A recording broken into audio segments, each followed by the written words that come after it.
টানা বৃষ্টি ও স্মরণকালের ভয়াবহ বন্যার কবলে পড়েছে বাংলাদেশ। এতে দেশের ফেনী, নোয়াখালী, লক্ষ্মীপুর, কুমিল্লা, মৌলভীবাজার, হবিগঞ্জ সহ বেশ কিছু জেলা পানির নিচে তলিয়ে গেছে। বন্যা কবলিত অনেক জেলার সঙ্গে কার্যত বিচ্ছিন্ন হয়ে পড়েছে দেশের অন্যান্য অঞ্চলের সড়ক যোগাযোগ। আটকে পড়াদের বাঁচার আকুতিতে ভারী হয়ে উঠছে আকাশ। এমন পরিস্থিতিতে যে যেভাবে পারছেন এগিয়ে আসছেন বন্যার্তদের সাহায্যে।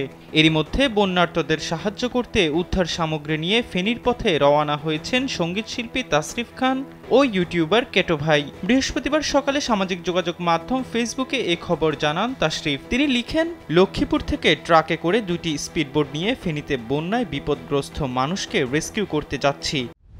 দেশের যে কোনো প্রান্ত থেকে অনলাইনে নিজেকে দক্ষ করুন ক্রিয়েটিভ আইটি ইনস্টিটিউটের সাথে। আল্লাহ চাইলে খুব দ্রুত পৌঁছে আমরা দুপুর থেকে রাত অবধি কয়েক শিফটে কাজ করার চেষ্টা করব। কেটো ভাই ও তার টিমও সাথে আছে।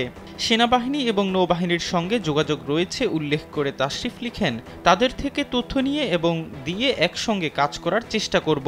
কার্যক্রম শুরু করে নেটওয়ার্ক পেলে আপনাদেরকে যোগাযোগের নাম্বার দেব এবং আপডেট জানাবো। তরুণ এ সঙ্গীত শিল্পী লিখেন, যুবক যারা আছেন আপনারা টিম করে মাওয়া অথবা লক্ষ্মীপুর থেকে ট্রাকে করে স্পিডবোট নিয়ে উদ্ধার কার্যক্রমে এগিয়ে আসুন। এখন ত্রাণ দেওয়ার চাইতে মানুষকে উদ্ধার করাটা বেশি জরুরি।